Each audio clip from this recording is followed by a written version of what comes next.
Back. Thanks for staying tuned to Newshub Extra. It's no longer news that President Muhammadu Buhari presented the appropriation bill at the joint session of the National Assembly yesterday. A lot of things have been said about the deficit, about the borrowing, about the analysis of the budget and how it is being displayed.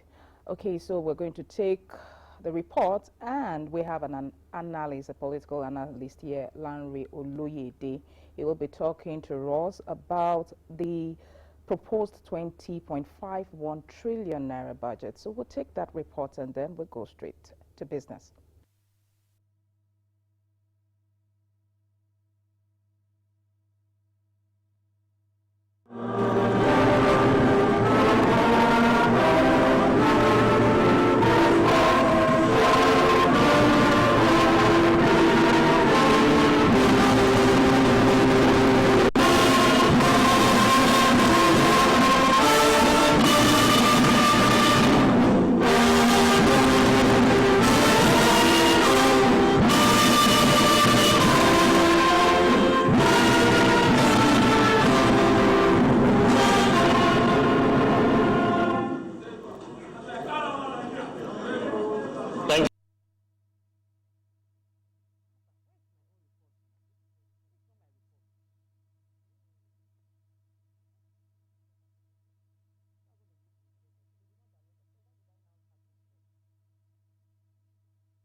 In the determination to ramp up grid electricity supply to at least 7,000 megawatts by 2024, we have procured purpose-built critical power equipment under the Presidential Power Initiative with Siemens, as we promised.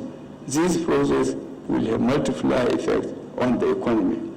Under the road infrastructure tax credit scheme, we are undertaking the construction and rehabilitation of about 2,000 kilometers of roads and bridges nationwide, refinanced by the grant of tax credits to investing primary companies. As I have mentioned earlier, we have made appreciable progress in the rehabilitation and reconstruction of key road networks like the Lagos-Ibadan Expressway, Abuja, Kaduna, Kano Expressway, and the East-West Road in Niger Delta. Work has also reached completion stage on the Apapa Oworo Kosoki Expressway, Loko Oweto.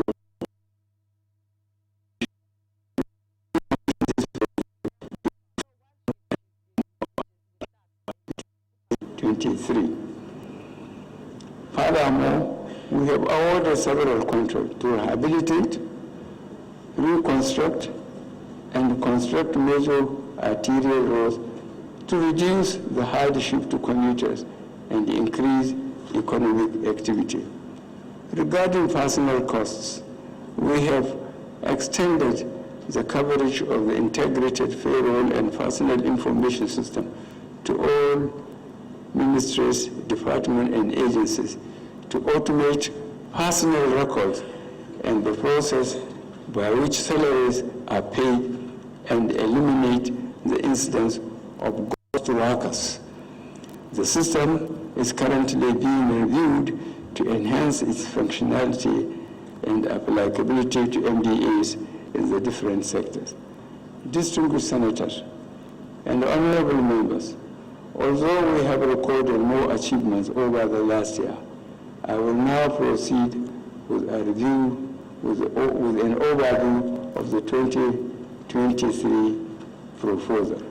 The 2023 budget proposal is the 8th and final budget of this administration. It reflects the serious challenges currently facing our country, key reforms necessary to address them.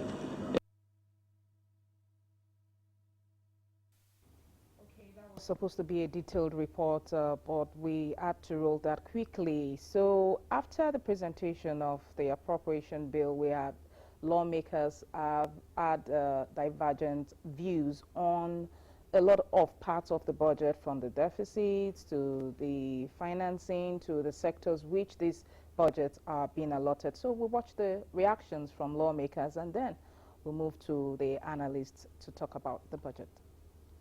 Faced with a deficit of about 10.78 trillion naira, with some key assumptions in the proposal to include an estimated oil benchmark of $70 crude oil production, put at 1.69 million barrel per day, with the exchange rate of 735 naira to a dollar and inflation rate at 17.16%. As it stands, the budget deficit may exceed the 10.78 trillion naira if the federal government keeps the petroleum subsidy for the entire 2023 fiscal cycle. This is according to the Minister of Finance. It is also pertinent to note that the federal government is likely to keep borrowing to fund the deficit, since they already approved 6.3 trillion naira for debt servicing in 2023. That is up from the 3.7 trillion naira this year. It would be worthwhile to know what lawmakers feel about this. We have been running deficit budget for so many years, not this year. Therefore, government has to look inwards to see why they can create wealth, create employment for the teeming youth, and also revitalize our industries. We cannot continue to borrow for recurrent expenditure. We need to put most of the chunk of the money we have into capital projects. And when we go into the examination of the budget, I believe those are the issues that we'll look at. We'll examine the deficit and then see how the proposal that the federal government has in reducing the deficit, in reducing borrowing, because we cannot have a situation where all that you generate is not even enough. When you're looking at 73, in terms of the dollar issues, it tells you a lot of that the budget has been, drafted in a more conservative way. And I believe that we can meet the expectation of Nigerians. Some lawmakers, however, feel borrowing may not be as harmful as it is being projected. I remember my husband borrowing to fund Lagos, and he paid back. There was no record that he didn't pay what he borrowed. So there's nothing wrong for a government to borrow as long as you are going to pay back. Nobody does budget. Nigerians voted for us to represent them, to protect the nation, to make the nation prosper. So what are we doing? We're allowing our revenue to be stolen. We don't have economy, we don't have security, and we don't have a budget. The Senate Committee on Medium-Term Expenditure,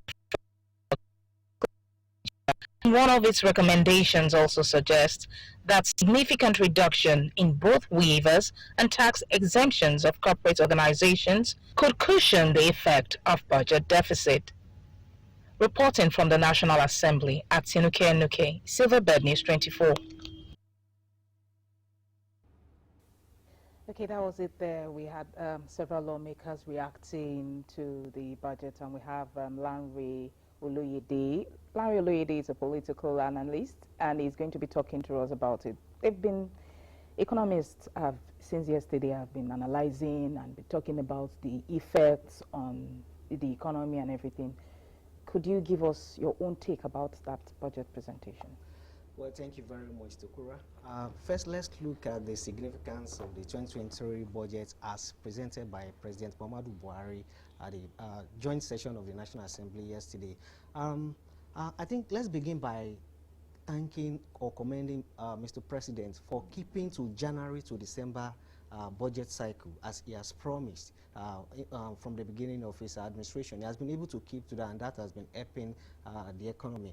Now, when you look at that budget, it's discovered that this is about the last budget the president will present in his administration, and is the 8th budget. So it's a budget that the incoming administration will meet in 2023. So it's a transitional budget. Similar to what happened in 2015 when the president took over. He took over a budget of 4.5 trillion naira from President Goodluck Jonathan. So he had to sign an appropriation amendment bill to extend the implementation of that budget from 2015 to 2016 before he now presented his own budget of 6.08 trillion naira that was reduced to 6.6 trillion naira by the National Assembly, and that was the only time that the National Assembly reduced the budget presented by Mr. President. The remaining 6 or 7 times, they have had to increase it. Like in 2017, the President presented a budget of 7.3 trillion naira. In 2018, he presented a budget of 8.5 trillion naira. In 2019, he presented a budget of 8.8 trillion naira. And in 2020, he presented a budget of 10.5 trillion naira. And in 2021, he presented a budget of 13.6 trillion naira, while in 2022, this year, he presented a budget of 17.127 trillion naira. You will see that the president took over. He started with a budget of 6.06 trillion naira and is going to end with a budget of 20.51 trillion naira. Unlike Goodluck Jonathan, who started with a budget of 4.5 trillion naira and ended with a budget of 4.5 trillion naira.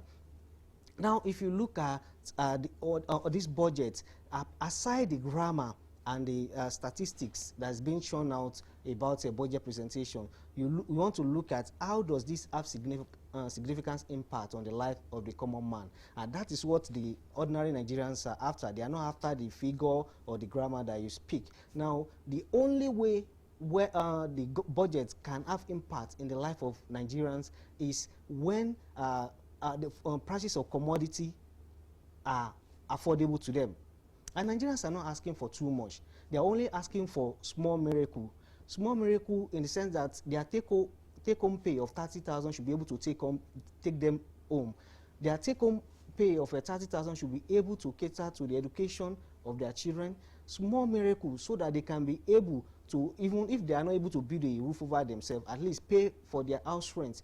That is what Nigerians are asking for. And it's unfortunate that over the years, we have not been able to religiously implement our budget to the extent that it will impact positively in the lives of the Nigerian citizen. We only hope that this budget, because the only component of that budget that will impact the life of the people is the capital component, which is pegged at about 5.3 trillion naira.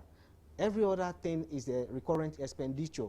So Nigerians hope that this budget that the president has tagged budget of fiscal consolidation and transition will be religiously implemented in such a way that it will have direct bearing on the living standard of the Nigerian people. All right, okay. Yeah, so we have sectors like the rail sector, we have that of the education sector, which apparently he said he was going to prioritize.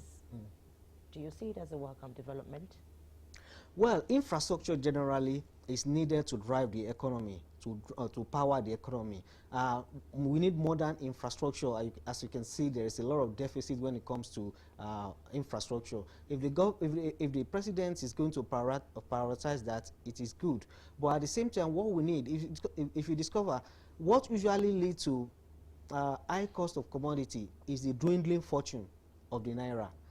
Any variation of naira against the dollar, particularly in a downward spiral, will automatically reflect in the prices of commodity in the market. So everything that government needs to do or to put in place to make sure that naira stabilize, so that for commodities that are imported, it will not be at a very high cost, and so that the price will not be transferred to the ordinary citizen. But for us to have improve industrialization, we need transportation network, we need a multimodal system of transportation, and rail is a very essential part of that. So the president prioritizing that is good, but another thing you want to ask is what of security? You could remember what happened with the Kaduna Abuja railway that has now been abandoned for some times now because of the security, and people are even afraid to board that train now. So all these things need to be put in place before implementing the budget.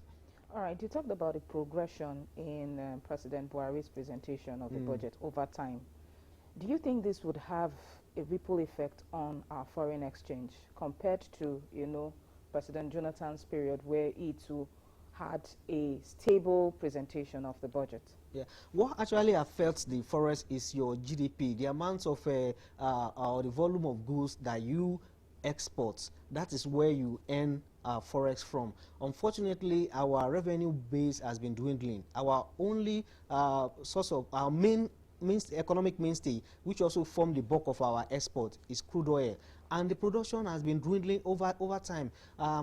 What with the recent development about oil theft that has now assumed a humongous scale, that is now a kind of a how do I put it, that we are now hearing information that it has connection with those who are in the corridor of power, that the army are involved, the navy are involved, the police are involved, the civil defense are involved. So it's like a high-level criminal act that has now eaten down into our revenue base. Now, you could recall that the OPEC allotted 2 million barrels per day for Nigeria.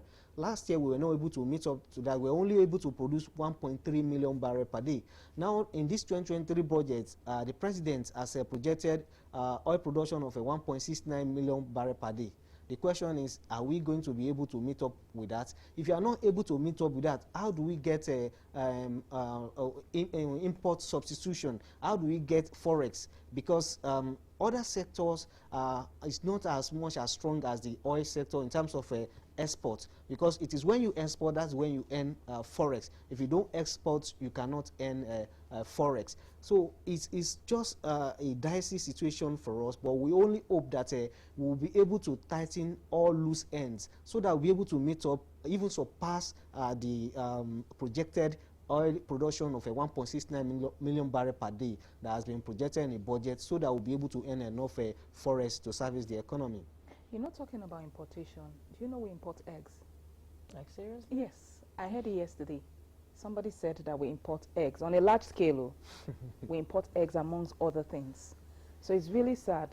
Now, let's go to revenue generating agencies. Both of us have, witnessed live budget defense, a lot of budget defense, where you see revenue generating agencies who are supposed to be putting funds into the coffers of the government, still relying on the budget to, fund most of their agencies, and then their turn up at the end of the day does not really add up. What do you tend to see in this aspect, in this regard? Yeah, I call that sheer prodigality, because it's a wasteful spending. It's like you are spending money on a child and the child is not useful and it's not bringing in a return, or you are spending money on a venture that's not bringing in a return. All these GOEs, government-owned enterprises, that are getting like 5 billion naira and are only able to remit maybe 5 million naira. That is a wasteful spending. That's a drain pipe. So that is why I like the idea that the president has said about 10 of these GOEs should be removed from the budget, and that is in fulfillment of the partial implementation of Stephen Orosanye report.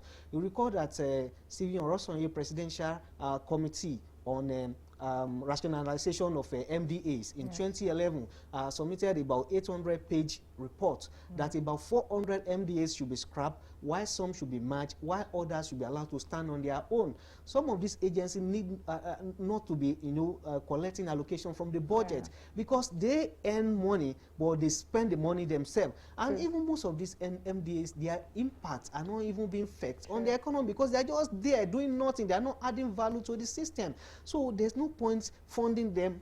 Let them, if they are going to retain them, let them generate their own fund, and government should place a demand on them in terms of the amount they will remit. They should remit to the government coffers. So if we are serious in mobilizing enough revenue to service the 2023 budget, because already they say we have a deficit of 10.83 trillion naira, and then they are going to borrow about 8.8 trillion naira to service that deficit, and the remaining will be sourced from the sale of government assets through privatization proceeds. So if we are to get enough money, enough revenue to finance that deficit in the budget, then we need to tighten all these loose ends, all these GOEs, government-owned enterprises that are not remitting enough to the government coffers, but rather taking billions, should it be either to stay, asked to stay on their own, or should be scrapped. Okay, fuel subsidy, according to Mr. President, is no longer sustainable. What should Nigerians be bracing up to? Well, you see, it's unfortunate, like I said some times ago, we had the best opportunity to have removed fuel subsidy in 2011 when Jonathan made that move. But we all rebuffed against him and said, no, now it has now become a behemoth, a monster that is now difficult for us to deal with. Grievous consequences will stem from the removal of a subsidy if the government do it now. That's why they are trying to look at removing it in phases. They are saying maybe the first 6 months of 2023 they will pay subsidy, which is pegged at about 3.3 trillion naira. Then maybe the remaining 6 months they will not. Maybe they are even waiting to just pass the burden to the incoming administration. The fact is, we have to tell ourselves the truth. We can no longer sustain ourselves with subsidy, fuel subsidy. No, not even the fact that they said this subsidy goes into the private pockets of some few cronies that call themselves oil marketers.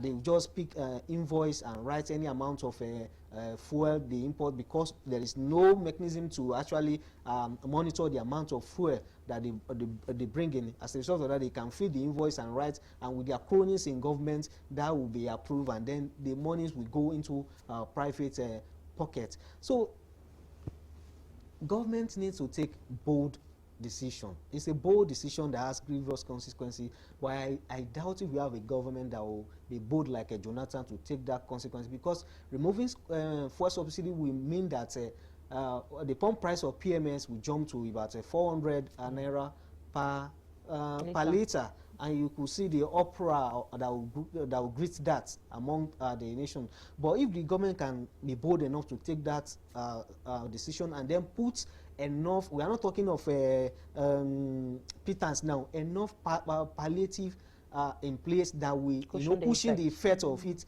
for a period of time, and that money should be saved in a special account, and it should be used to build, at least that money within 1 year or 2 years should be able to build like 2, 3, or 4 refineries in 4 different geopolitical zones of Nigeria, and by then we should be able to refine our own crude by ourselves and stop this nonsense called importation of PMS. It doesn't make sense if we have crude oil on our soil and we now have to go and import refined products at a very exorbitant, and anytime there is an increase in crude oil price that we're supposed to be celebrating, rather will be money, because it will also amount to increase in the import price of PMS, and that means we now have to pay a higher subsidy. What is economic sense in this, for God's sake? So government needs to tighten up its bets and just take, because leadership is about taking bold decisions. Exactly. So that's what government just have to do. Okay, talking about cutting of costs year in, year out.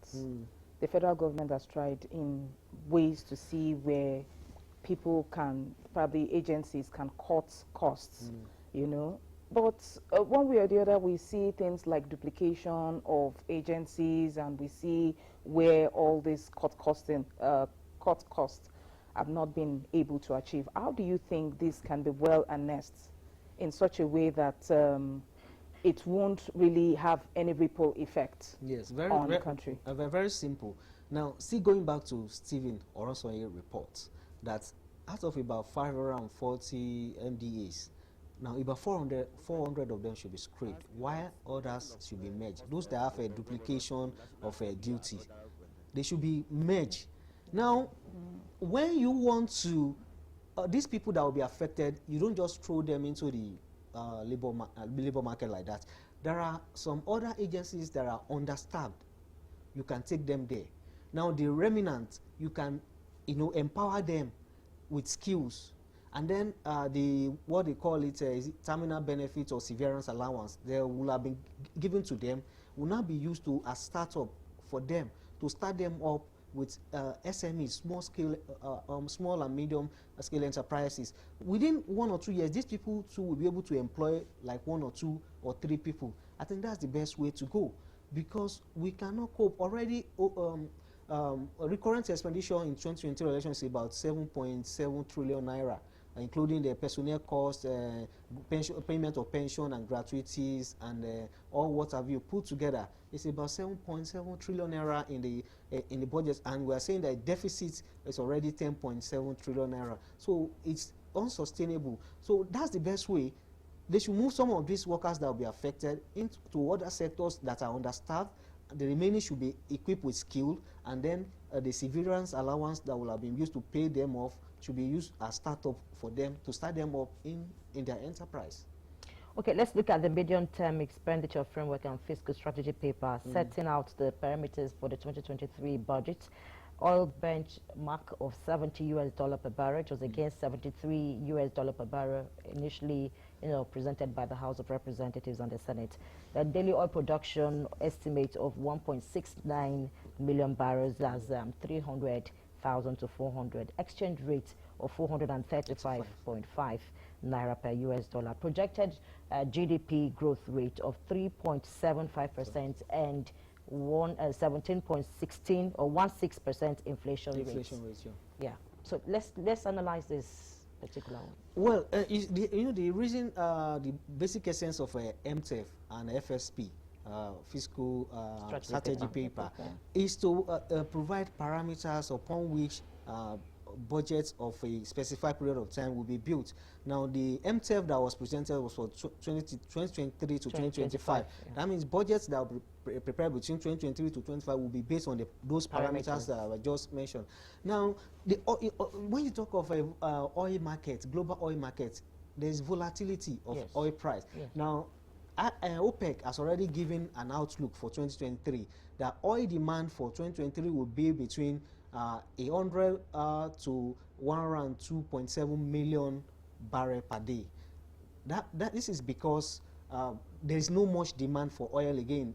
People are now doing substitution, gas to oil substitution. People are going to renewable energy, biofuel. So it's unfortunate that perhaps our oil might not receive much demand, and that may also affect the price of oil in the market. And so also OPEC has also projected an outlook of say between 90 to 100 dollars per barrel as the projected price of crude oil. Now, this could change based on exigencies or emerging economic challenges that are unforeseen. For example, there could be another pandemic that we don't know. Look at what COVID-19 did to world global economy. There could also be conflicts, war, like what is going on between Russia and Ukraine. That could also affect the price of crude oil. So what has been projected in the MTEF there it is possible that it changes. Now, if it changes, how does Nigeria benefit from it? Unfortunately, if the crude oil price should change, whether it increase, we do not benefit. And if it reduce, we do not benefit because of our importation of PMS. So we are in just a dire straits. And then when you talk of the exchange rate of 435.5 naira to a dollar, a number of factors are responsible for the stability of naira or the value of naira as against the dollar. Like I said, import substitution, the level of your GDP, the amount of your export will determine the stability of your currency. Also, the variation in international markets will also affect the value of naira as against dollars. So all these parameters that have been given in the MTEF, they are good, but they are also vulnerable to international market forces. If we have an overhead cost of 1.11 trillion, what does this speak for Nigeria? Yeah, overhead cost, that's a personnel cost. Personnel, yes. The personnel cost is a 1.11 trillion naira. Yeah.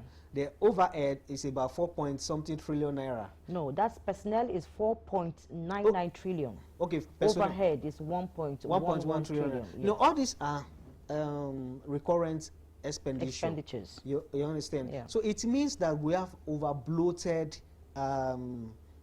maybe civil service or workforce, and then a lot of goes workers are in the system. Yes. A lot of people are drawing money from the system that they are not working. It amazes me. If you go to most of these ministries, I know most of them, people don't come to work at all. They sit down and they get salaries because some people put them there. Yes. And if the permanent secretary can only do little, because if he tries to clean up the system, there are forces that they will remove the permanent. There's one permanent secretary in one ministry that is facing EFCC persecution just because he tries to work on the system, and the people say, okay, you are the this thing, you are the messiah, you are the one that knows how to do work. After the retirement of that permanent secretary, the EFCC has to seize all his accounts, and you know that person is facing so much. So others are now, they are afraid, because how can somebody be sitting? All these people, they have their own business, so they have their shops that they go, but at the end of the day, they get salaries in government. How can we survive with this? It's unfortunate. So the civil service is over bloated, and then we need somebody that will be bold enough to clean up the system. Even with the introduction of the integrated payroll and personnel information system, IPPS, they still find loopholes in the system. It's unfortunate. It's unfortunate. Okay, lastly, let's talk about the education sector. Year in, year out, we know what budget is being allocated for the education sector, but we still face the demand by academic staff union of universities, you know, clamoring for more funding, and then we also have people in government still sending their wards outside to travel because of the rot in the education sector. I wouldn't even want to move to the medical and the health sector now, because that's another ball game entirely. So how can this be nipped in the bud? See, whether we like it or not, there is an unorthodox solution, but whether we accept it or not is another thing. The only immediate solution to our education sector is when we have a policy in place that stipulates that any public office holders, your children must go in public school in Nigeria. Let us face the mess together. We are in a mess, isn't it? Yeah. Let every one of us face the mess together and see whether we will not solve that mess. But a situation is, if something doesn't concern you, there is less attention you can put to it. So if it doesn't concern you, but if your children are on your neck at home as a minister of education, and your children are sitting at home and they are on your neck, that daddy, we are wasting years, you will, the compromise will come. You understand? Well, because we have a situation whereby our public office holders drawing from our own money, taxpayers' money, send their own children abroad, and they even throw it on our face by going to go and take pictures with them when they graduate. You know, I don't know, maybe because I've not traveled enough, I've not seen anywhere in the world where public office holders do that. Your own education is in a mess, and then you now go abroad and take pictures with your children that, okay, my children are schooling. If you like, you people, you can go take a hike, or you can do whatever you want to do. We care less. That is what is happening. Okay, so let's take a look at the health sector. The government intends to focus attention on equipping existing hospitals and rehabilitating infrastructure. Emphasis will also be on local production of basic medicines and vaccines. I know we have hospitals in Nigeria that is not currently working, just like we have the education sector where people travel out to boost other countries' economy. It's applicable to that of the health sector. Do you see the government living to its promise? You see, the only hospital that I can vouch that, I don't know many, but I know one hospital that is working comparatively well is that Garuki Hospital, and it's because it's a government private partnership, public-private partnership. And then if you go there, at least you get about 70 to 80% of service. Well, go to National Hospital Abuja. It's an eyesore. Some of the, if the right medications or drugs that you are supposed to take, they might not even have up to 50% of those drugs. You might have to go and buy them outside. There was a time recently, the wife of the president cried out about the one in the villa. Now, if the one in the villa can go that bad, so there are many public health institutions that are in very bad conditions. And it's not the first time government has been making speeches about, did they put any amount they want to spend to rehabilitate those hospitals? We just said that we are going to improve, all those ones are speeches, and we can only hope that something good will come out of that. Okay, in line with that, let's talk about women empowerment. I would definitely not end the program without talking about that. To harness the potentials of all Nigerian women and enable them to productively contribute to the economy, the federal government, particularly the president, said they will continue to prioritize women's empowerment program across various MDAs in 2023. Yes, like you said, was there any money there for the health sector? And then is it just like, let's do the talk and action is not in place, talking about women empowerment? Yeah. When even giving us 55%, okay, 35% is difficult. So how do we see this, is there any feasibility of this particular one? Unfortunately, the APC-led government has been much of talk and less action. Even their own constitution, the constitution of APC, how much preference they give to women. Mentioned about women in that old document is no more than maybe 3 or 4 different. The Jonathan administration was able to achieve more than 35% affirmation in this government. Now, this government, the last dispensation between 2015 to 2019, how many women were ministers? How many women were in the National Assembly?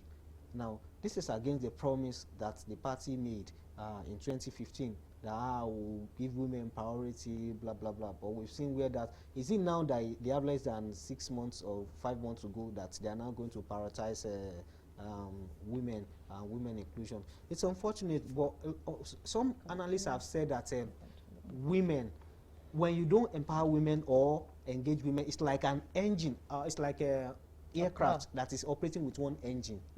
But when you engage women, you are now operating with the full engine, with the 2 engines. Women are very, very intelligent. Women have so much potentials to contribute to the development of our and we need to give them chance. If you don't give them chance, you will not be able to see the level of potentiality that they have.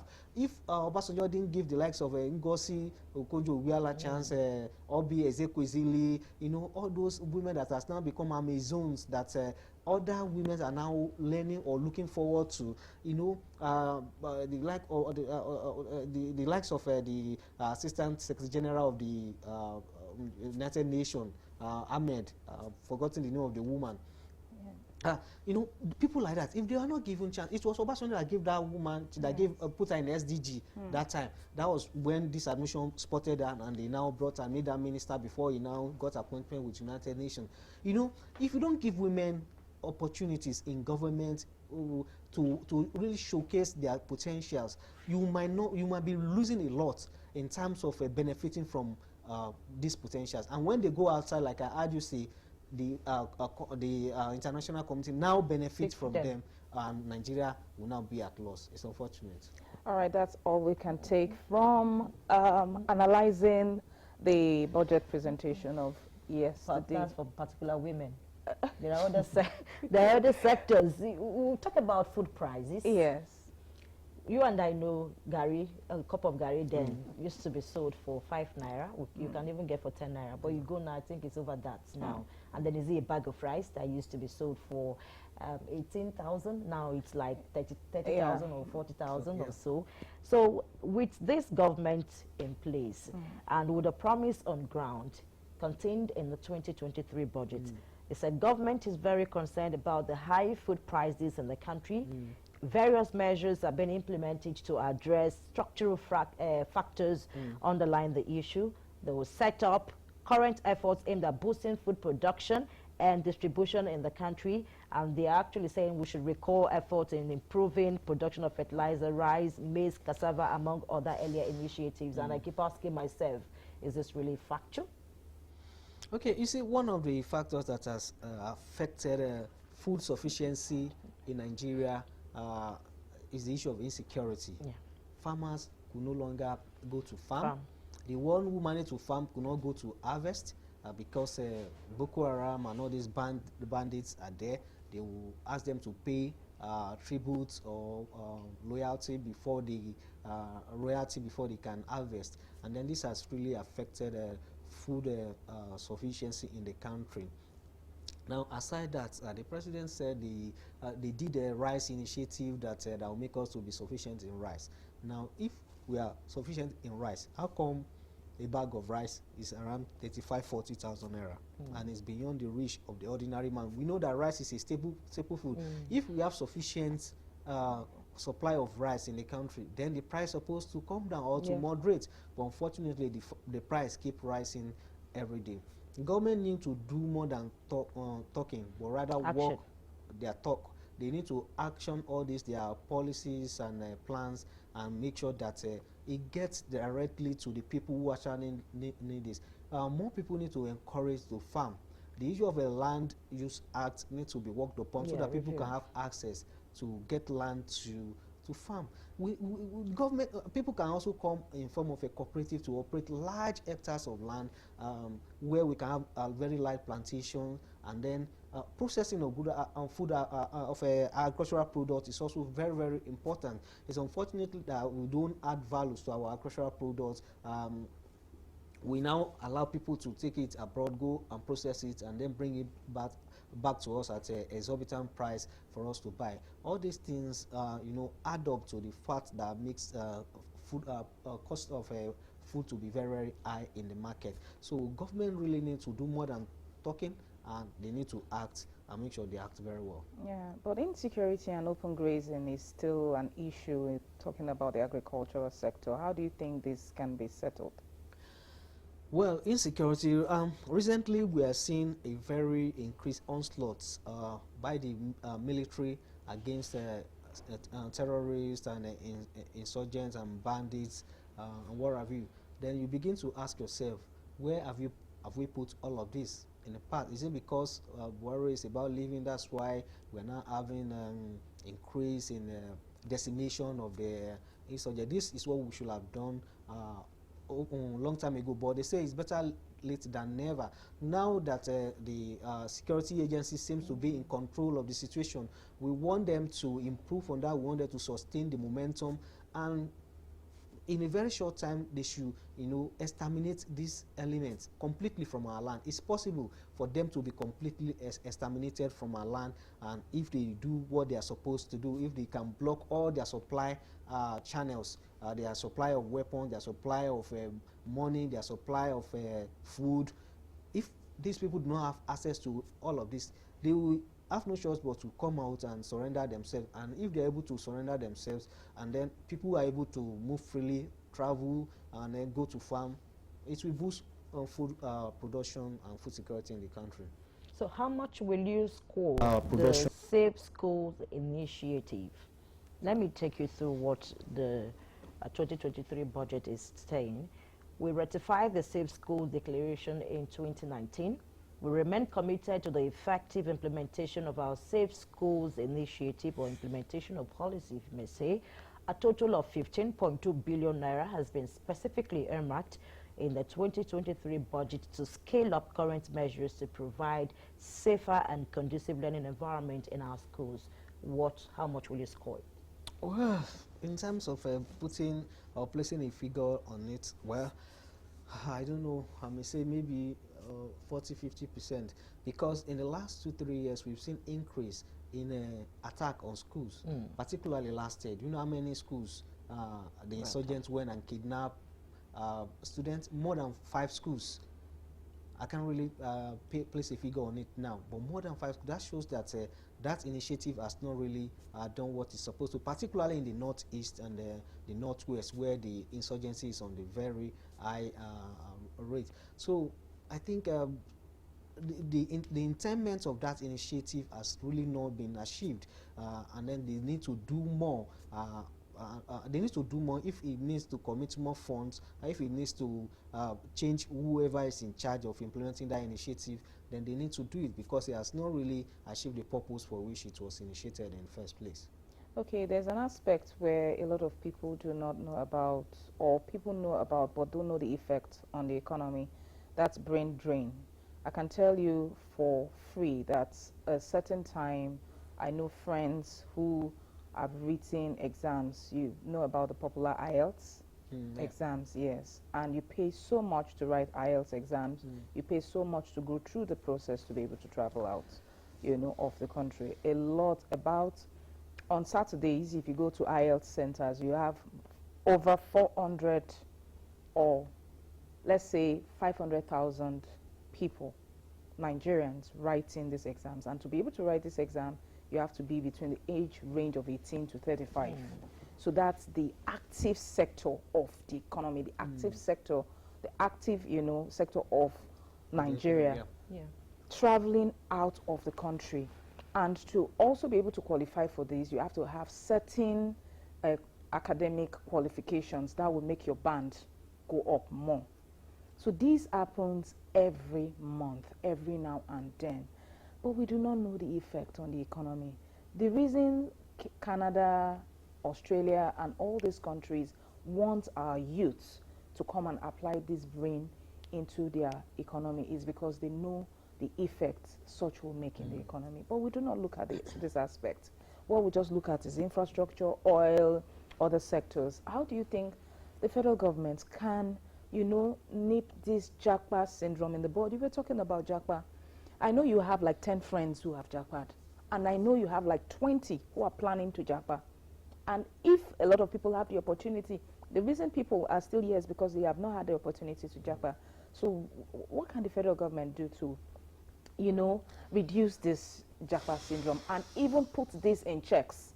Put this IELTS, writing, all these things, as in it's I can't find the words, you know. Well, it's unfortunate that governments do not pay attention to human capital development. If you pay attention to your resources, development of your resources, whether solid mineral resources or whatever, and you do not pay attention to the human capital development, like they say in Yoruba, that if you use your money to build a house without using it to build your children that you refuse to build will sell the house, they will mortgage the house that you have used the money to build. So it's unfortunate that we do not pay attention to that demography. You say between 18 to 35. That is the workforce of the nation. That is the strength of the nation. A lot of graduates finish from school every year. Every academic season, every academic session will churn out graduates in their thousands, and there are no jobs for them. A lot of them are roaming the streets. A lot of them are not even working up to their potentials. Some of them are selling pure water.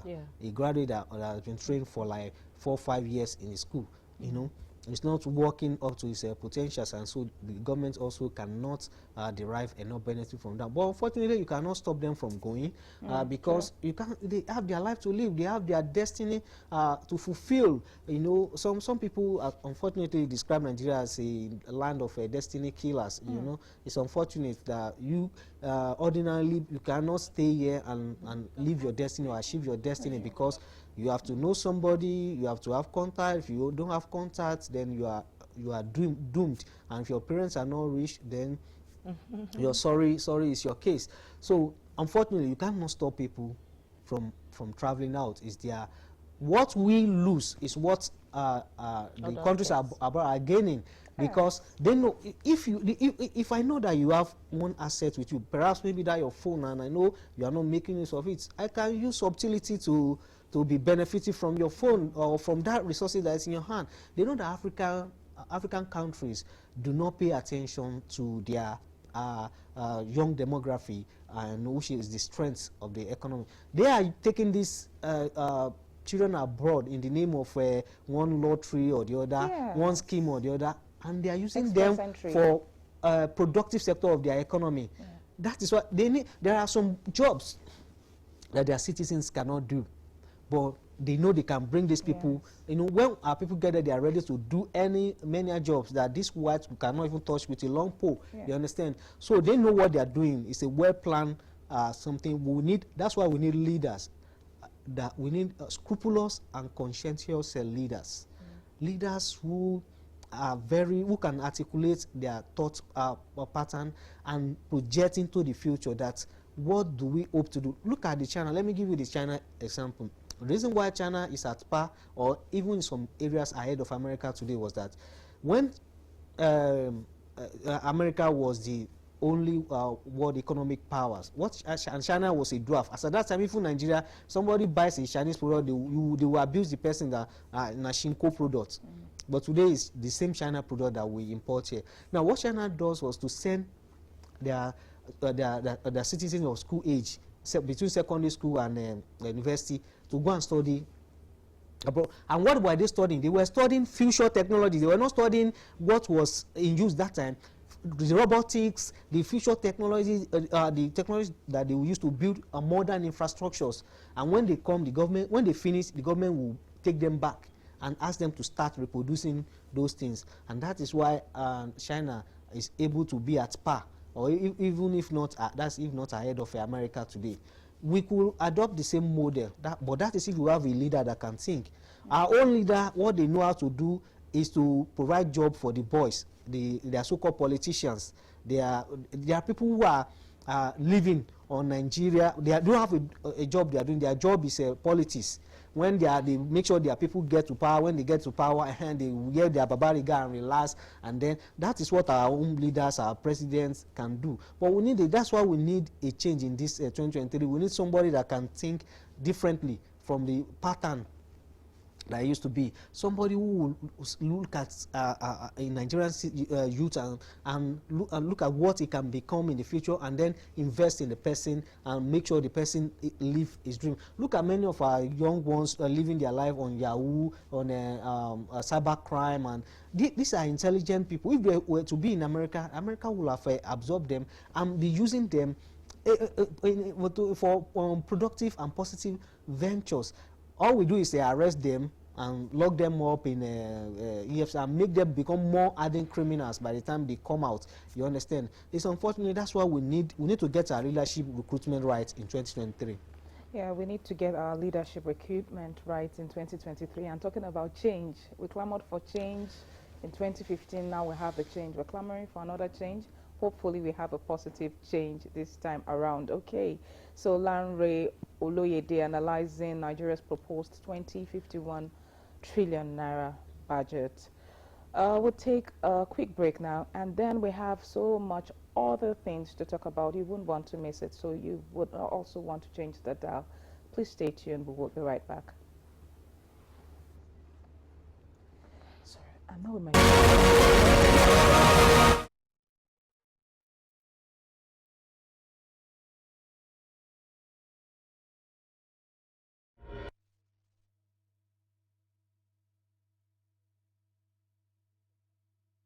Breaking stories, insightful documentaries, news reports, and original news content. Now available 24 hours daily from Star Times Channel 19. Stream live on YouTube at www.youtube.com/SilverbirdN24 Live. Follow on Facebook at SilverbirdNews24, on Twitter at SilverbirdN24, and Instagram at SilverbirdN24. Silverbird News 24, the news never stops.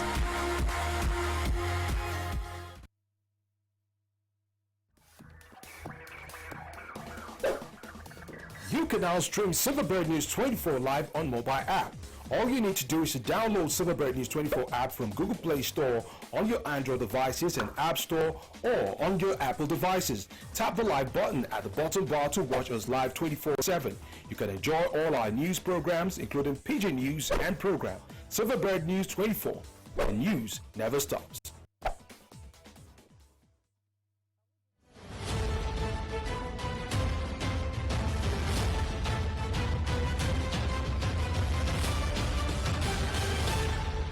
With the rise in cases of kidnapping, banditry, cold clashes, bombings, and other acts of terror, it seems the current state of insecurity is relatively higher than ever before. Insecurity affects us all. It affects everything from our personal freedom, how we travel, from the cost of goods and services, to even our physical and mental health.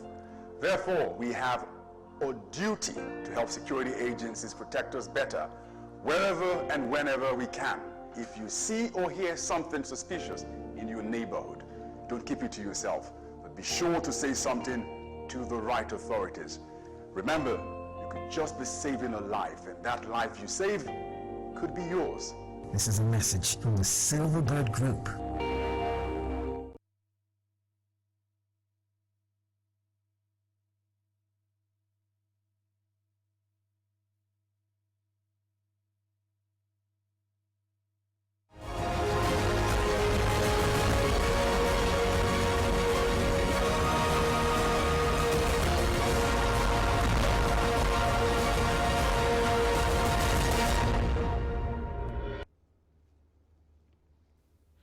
Welcome back. You're still watching Newshub Extra, and we still have our public affairs analyst, Larry Oloyede, with us. Once again, thank you for joining us. It's a pleasure being here. We're looking at the road to 2023. Political parties have will start campaign, particularly next week, so a lot of fireworks are in top gear. Let's look at the readiness ahead of the elections in 2023, talking the political parties we have. Yeah, we've seen stories, articles flying around from particularly the PDP, the APC, Labour Party, and some other parties. Yes, only 2 days back, the presidential flag bearer of the APC returned from the UK. We also have the presidential flag bearer article through Governor Tambuwal, Sokoto State Governor, saying that the party is ready to kick off their campaign on Monday. All of these put together, let's look at the readiness of the political parties ahead of the 2023 elections. Well, unfortunately, most of the parties seems not to be ready for the 2023 campaign, and I'll tell you why. You look at PDP.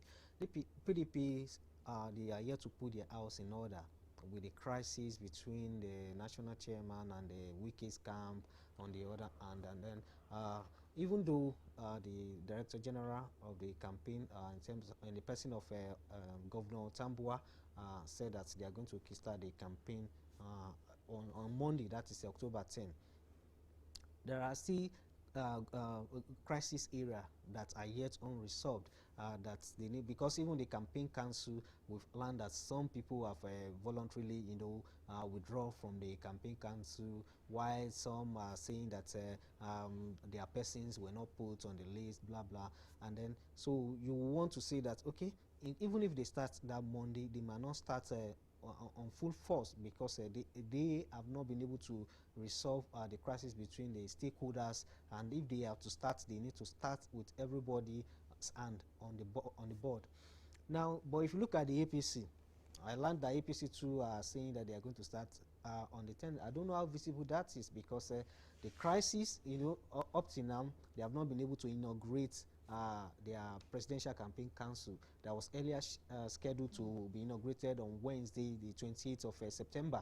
But because of the crisis that erupted as a result of the national chairman, Senator Abdullahi Adamu, and the National Working Committee disagreeing with the Presidential Campaign Council over the 422-man list that was released. Also, the Governors Forum of the Progressive Governors Forum of APC, they were also not happy.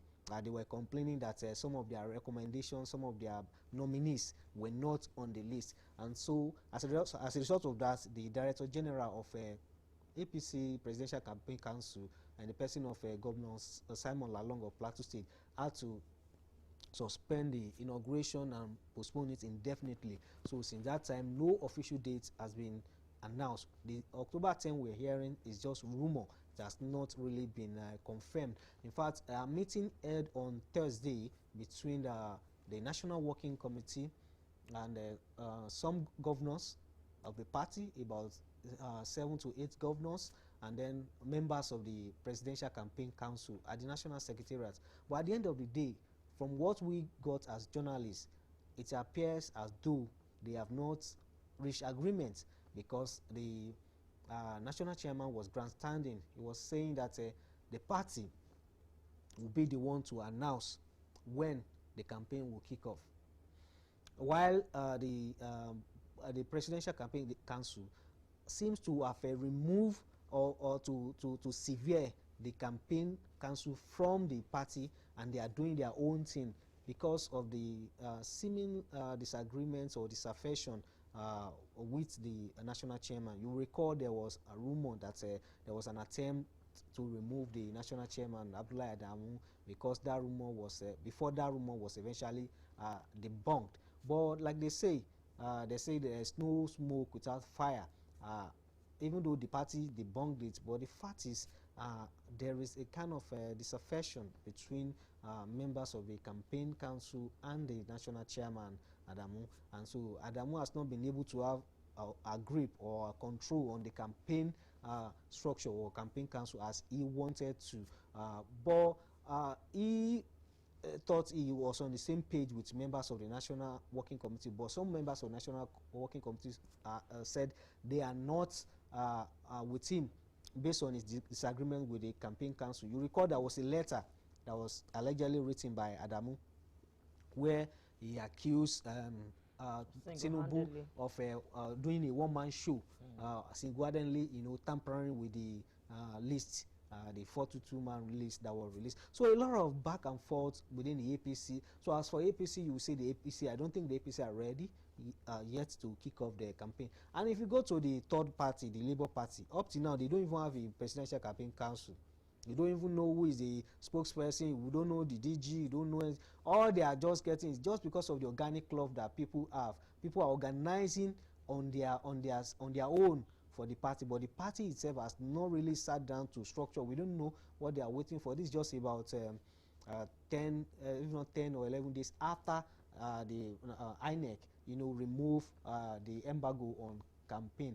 You understand? And up to now, no campaign council, no campaign DG, no campaign spokesperson, and all what have you. So it's unfortunate. It's unlike before.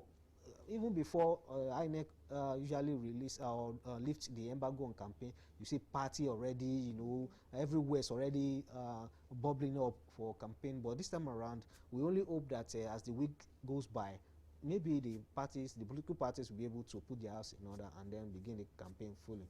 All right, talking about issue-based campaigns, it's been what a lot of stakeholders have been clamoring.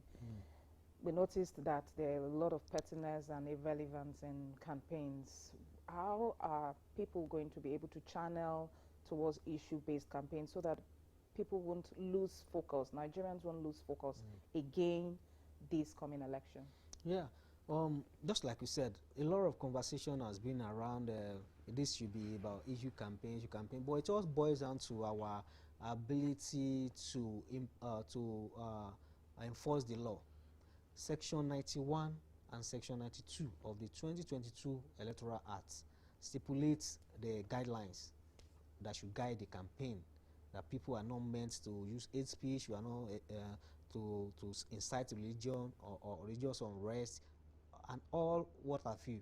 But the question is, who will be there to implement when these political parties, when these politicians go against these guidelines?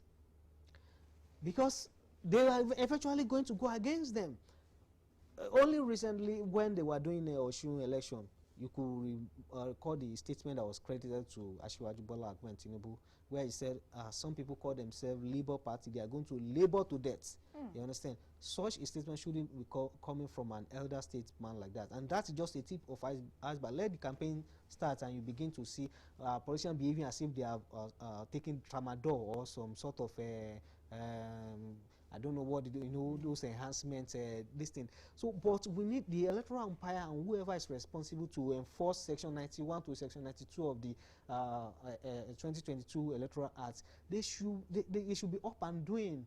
And I also proposed, like it's been done in football, in soccer, if a team, let's say there is an Abuja-based team, and then there was crowd violence, the supporters of the Abuja-based team committed crime, what they are going to do is they are likely to banish that Abuja-based club to maybe Kaduna or Kano or even Sambisa.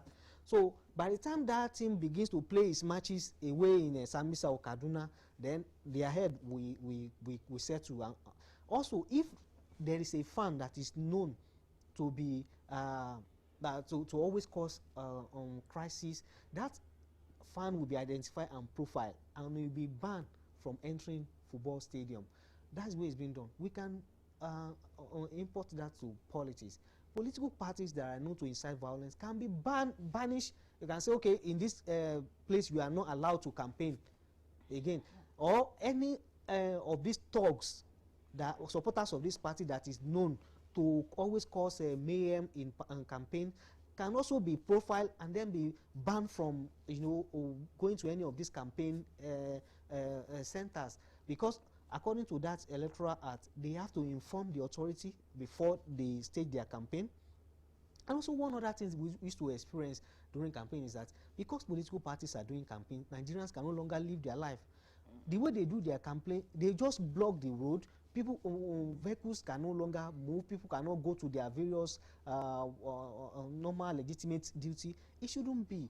If a party wants to do a political rally or campaign, they should inform the authority and they should specify the route they want to follow or the venue. And the venue should be such that will be suitable to accommodate the teeming crowd, and also there should be enough parking space. And the security should also be on ground to forestall all these hoodlums, because this is where you see all these hoodlums. This is where their energy comes alive. When all those politicians are giving them some little change, they will go and drink some kind somewhere, and then that thing will be disturbing, and then they will be fermenting. It's still very fresh in our memory in Abuja here, where they broke windscreen and windshield of cars that were just going on their own. You understand? So we are not expected to see all those kind of shenanigans in this 2023 campaign, and the authority, INEC and law enforcement agency need to be on their toes and up and doing. Yeah, but won't profiling seem like witch hunting? Because I recollect when a certain political party wanted to stage their campaign at the NSAS, that Lekki toll gate, and the courts didn't allow. And there's certain political party, they have fans who are said to be aggressive. So if profiling them and bringing them to book comes into play, won't that be seen as witch hunting at the end of the day? It's not witch hunting.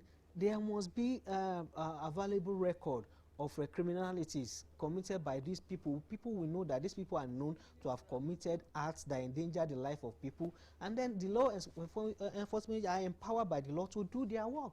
So there's nothing like witch hunting there. There's no campaign without the electorates. Yes. What would be your message for the electorates, even as they get to see so many promises, political parties coming to tell them heaven and earth, they will build down. What should the electorates be looking out for? Yeah, you know, one thing with this election is the fact that the electionary campaign provide opportunity for what we call political auditing. It's time for us to audit the accounts of these parties, particularly those who have had the opportunity to rule at one state, whether the presidency or states. And we're talking about majorly about APC and PDP. Now, you look at their manifesto in 2015. When they come, you tell them, okay, in 2015, you told us that you provide 3 million jobs every year. Where are the jobs? Have you been able to provide that jobs? You told us that you will recruit at least maybe 100,000 into the police, military, and then you will increase their salary. Have you been able to do that? You told us that you will build modern infrastructure. Have you been able to do that? This is time to bring that those documents are there. We can bring them and begin to audit them. Okay, so that when they come to tell us that they want to do this, and you tell us, let them break it down into how they intend to achieve it and where they intend to source the funds to do it. That is what the electorates need to do. Okay, all right. So we'll just take this quickly. Structure.